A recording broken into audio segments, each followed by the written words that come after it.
আৰু মুখ্যমন্ত্ৰীয়ে এদিন নিজে এটা ডাইলগ কৈছিলে, কুই ৰজা মহাৰাজা আয়েগা কিয়া। আজি মুখ্যমন্ত্ৰী আহিব, বজাৰ বন্ধ কৰি দিছে। এনেকুৱা এটা পৰিৱেশ লৈ গৈছে যে মুখ্যমন্ত্ৰীয়ে নিৰ্বাচনী প্ৰচাৰত আহিব আৰু সেইকাৰণে আজি বৃহস্পতিবাৰৰ বেলতলাৰ ইমান ব্যস্ততাপূৰ্ণ এখন বজাৰ আজি বন্ধ কৰি দিয়া হৈছে। মই মুখ্যমন্ত্ৰী হিমন্ত বিশ্ব শৰ্মা ডাঙৰীয়াক কৈছোঁ, আপুনি আপোনাৰ গাত নিজেই খান্দিছে। ৰাইজৰ মাজত নৰেন্দ্ৰ মোদী আহিল, মেটেল ডিটেক্টৰ আপোনালোকে বেৰিকেড বান্ধি 8 ঘণ্টা মানুহক হাৰাশাস্তি কৰিলে। অমিত শ্বাহ আহিল, 6 ঘণ্টা বেৰিকেড বনাই মানুহক আপোনালোকে অশান্তি দিলে। আজি বেলতলা হাইস্কুলত খেলপথাৰত মুখ্যমন্ত্ৰীয়ে নিৰ্বাচনী প্ৰচাৰ চলাব আহিব, তাত আমাৰ একো আপত্তি নাই। মুখ্যমন্ত্ৰী ৰজা নেকি?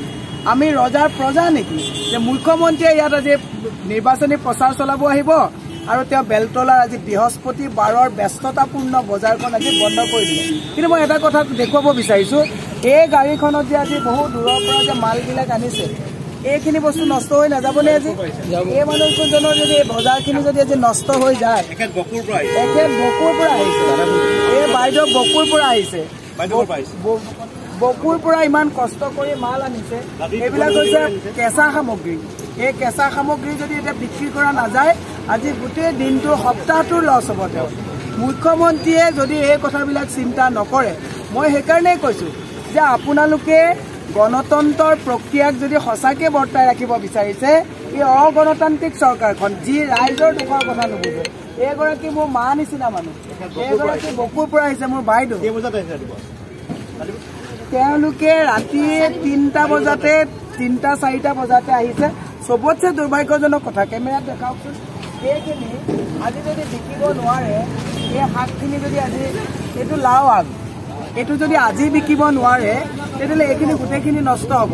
এই মানুহগৰাকীয়ে এখন গাড়ী ভাড়া কৰি পেলাই আনি যদি এই শাকখিনি বিকিবই নোৱাৰে, তেতিয়াহ'লে তেওঁ গাড়ী ভাড়াও গ'ল, প্ৰফিটো গ'ল, আৰু ৰাতি যে 3টা বজাৰ পৰা টোপনি ক্ষতি কৰি আহিলে এওঁৰ দায়িত্ব কোনে ল'ব? মই মুখ্যমন্ত্ৰীক এটা কথা কৈছোঁ, বহুত হৈছে আপোনালোকৰ যিটো উদ্ভণ্ডালি, এইটো সহ্য কৰা নহয়।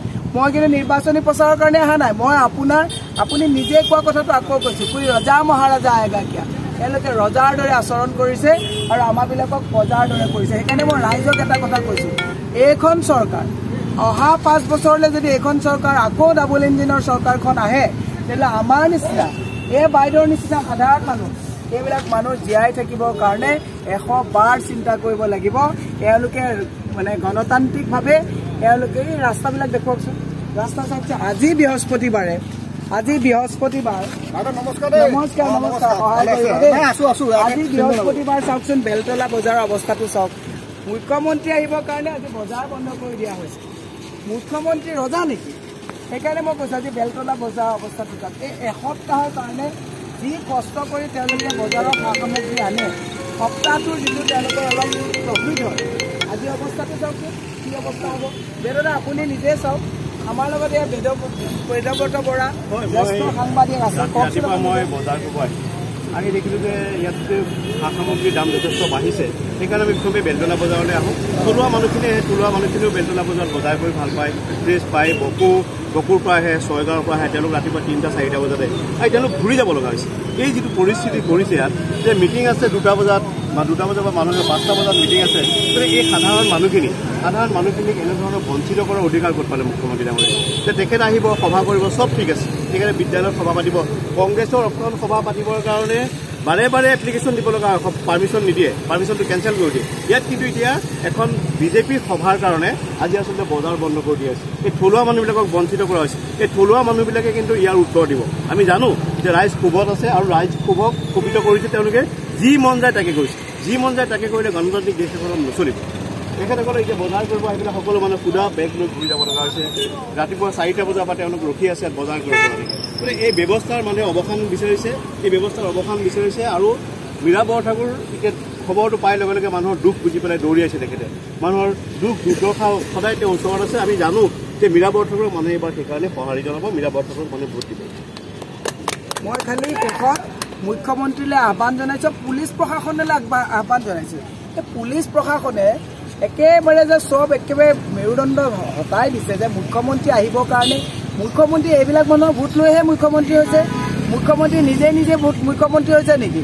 যিসকল ৰাইজৰ ভোট লৈ মুখ্যমন্ত্ৰী হৈছে, তেওঁলোকৰ যদি সুবিধা অসুবিধাৰ কথাত যদি চিন্তা নকৰে তেতিয়াহ'লে কেতিয়া চিন্তা কৰিব মই এটা কথা আপোনালোকক বিনম্ৰভাৱে অনুৰোধ কৰিছোঁ ৰাইজ আমি এইটো কথা আপোনালোকক বাৰে বাৰে বুজাই আছোঁ যে যিখন চৰকাৰে বেৰিকেড বান্ধি দিয়ে তাৰমানে জনসম্পৰ্ক এওঁলোকে বিচ্ছিন্ন কৰিছে ভয় আৰু ভীতিৰে এওঁলোকে চৰকাৰ চলাইছে এইখন চৰকাৰ যদি এইবাৰ আঁতৰাব নোৱাৰে বেৰিকেডৰ বহু বাহিৰলৈ আমি গুচি যাম 4 জুনৰ পিছত আমি উশাহ লওঁতে 10 বাৰ চিন্তা কৰিব লাগিব এই কাৰণ 5টা বজাত মিটিং ৰাতিপুৱা যদি আজি 6টা বজাৰ পৰা 2টা বজালৈকেও বজাৰ দিলেহেঁতেন তেতিয়াও মুখ্যমন্ত্ৰী আহিব পাৰিলেহেঁতেন মুখ্যমন্ত্ৰীয়ে যদি গোটেইবিলাক নলৈও তেওঁ যদি এইফালেদিও আহিলেহেঁতেন মুখ্যমন্ত্ৰী সোমাই যাব পাৰিলেহেঁতেন কিন্তু মুখ্যমন্ত্ৰীয়ে দেখাব পাৰিছে যে মোৰ বেলতলা বজাৰ মোৰ অসম মোৰ যে কৰিছে আৰু প্ৰধানমন্ত্ৰীয়ে লিখিছে মোৰ ভাৰত মোৰ পৰিয়াল আমি কৈছোঁ মোৰ অসম মোৰ ভাৰত এইবোৰ আমি হ'বলৈ নিদিওঁ আমাৰ বস্তুত অধিকাৰ অসমৰ মানুহৰ থাকিব ভাৰতৰ অধিকাৰ ভাৰতৰ ৰাইজৰ থাকিব সেইকাৰণে মই আপোনালোকক সেইখিনি সজাগতা আনিবৰ কাৰণে ক'লোঁ যে মুখ্যমন্ত্ৰীৰ অত্যাচাৰ চলোৱা আমাৰ ক্ষুদ্ৰ ব্যৱসায়ীসকলৰ লগত এতিয়াতো গুণ্ডা টেক্সটো আছেই গুণ্ডা টেক্স GMC টেক্সটো আছেই ইয়াত আপোনালোকক মই এটা কথা জনাইছোঁ বেলতলাত এখন শাক চব্জিৰ দোকান দিলে 350 টকা এক্সট্ৰা দিব লাগে কাপোৰৰ দিলে 1200 টকা ব্লেংকেট বা তেনেকুৱা বস্তু দিলে 750 টকা কাৰণ মই এই বজাৰবিলাকৰ লগত নিৰবিচ্ছিন্নভাৱে এখেতসকলৰ মনৰ দুখবিলাক বুজি পাওঁ GMC টেক্স আৰু লেচি টেক্সটো গুণ্ডা টেক্স আছেই এইবিলাকৰ পাছত আজি এইটো অৱস্থা মই সেইকাৰণে ৰাইজৰ জ্ঞাতাৰ্থে সজাগতা আনিলোঁ যে চাওক এইখন চৰকাৰে কেনেকুৱা এটা পৰিৱেশলৈ আমাক লৈ গৈছে ধন্যবাদ